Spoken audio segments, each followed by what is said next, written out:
Nobody ever forced me to choose this life. That's what made it so convincing.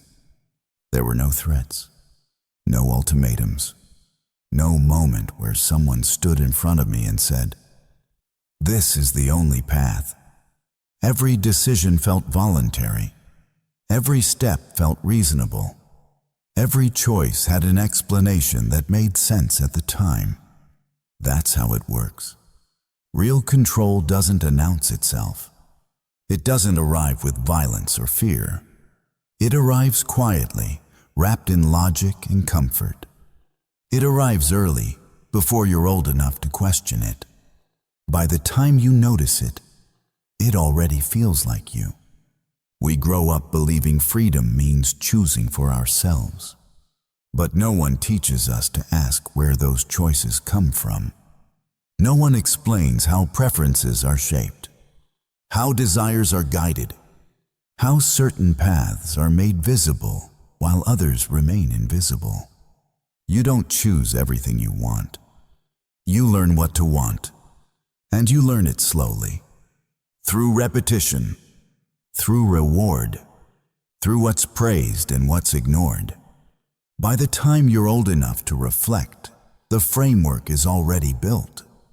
You call it personality. You call it ambition. You call it being realistic. But underneath that language is something else. Conditioning. It doesn't feel like control because it never pushes you. It pulls you, gently, consistently. It doesn't tell you no. It shows you what gets approval, what gets rewarded, what gets attention. And over time, you stop reaching for anything else. Not because you're afraid, but because it doesn't even occur to you. That's the part no one wants to admit. The most effective systems don't trap people. They shape them. They don't restrict movement. They define direction. You're allowed to move freely, as long as you move within the frame. And the frame is wide enough that you don't feel confined. At first, it feels empowering. You're making choices. You're progressing. You're doing what works. You're adapting. But adaptation can be a slow erasure. Each adjustment makes sense on its own. Taken together, they form a pattern you never consciously agreed to. You don't wake up one day and realize you're being controlled. You wake up one day and realize every option feels the same. That realization doesn't come with panic. It comes with confusion, a quiet discomfort you can't quite name. Because nothing is technically wrong. Your life functions. You function. And that's the problem. Functioning gives control a place to hide. As long as you're productive, no one questions the cost. As long as you're stable, no one asks what you gave up, including you.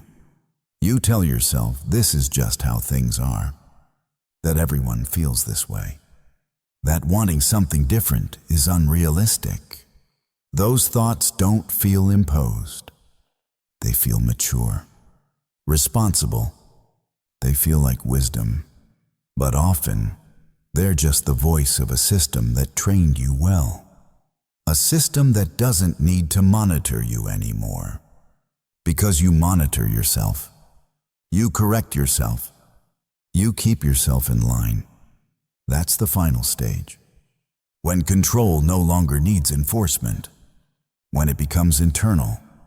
When you defend it.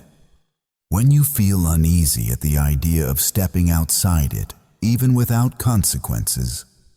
That unease doesn't come from danger. It comes from unfamiliarity. Because you've lived inside the same boundaries for so long that anything beyond them feels wrong. Not risky. Wrong. That's how deep it goes. And it's why so many people say they're free while living nearly identical lives. Different details. Same structure. Same pace, same pressures, same exhaustion. You weren't trapped. You were conditioned. And conditioning works best when it feels natural, when it aligns with your self-image, when it reinforces the idea that you're in control. Because if you believe you chose this, you won't question it. You'll protect it. You'll justify it. You'll feel personally threatened when someone challenges it. That reaction isn't loyalty. It's fear of losing the framework that tells you who you are. Without that framework, there's uncertainty. And uncertainty is uncomfortable, especially when you've built your entire identity around stability. This isn't about blaming society, or systems, or institutions. This is about recognizing how influence works when it doesn't look like influence. How power operates when it doesn't need force. How control survives by convincing you it doesn't exist. The moment you see that, things change.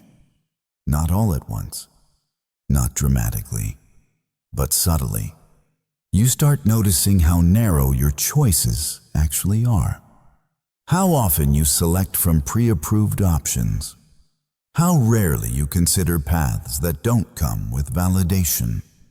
That awareness doesn't free you immediately, but it weakens the illusion. And once the illusion cracks, it never fully closes again. That's where discomfort begins. Not because you're trapped, but because you're no longer asleep.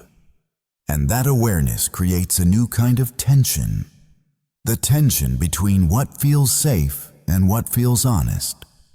That tension is what this series is really about. Not escape, not rebellion, but recognition. Because before anything changes, you have to see the system clearly. And the hardest system to see is the one you carry inside yourself. This wasn't forced. That's why it worked. And that's why questioning it feels so dangerous. This is where the pressure deepens. This is where the story continues.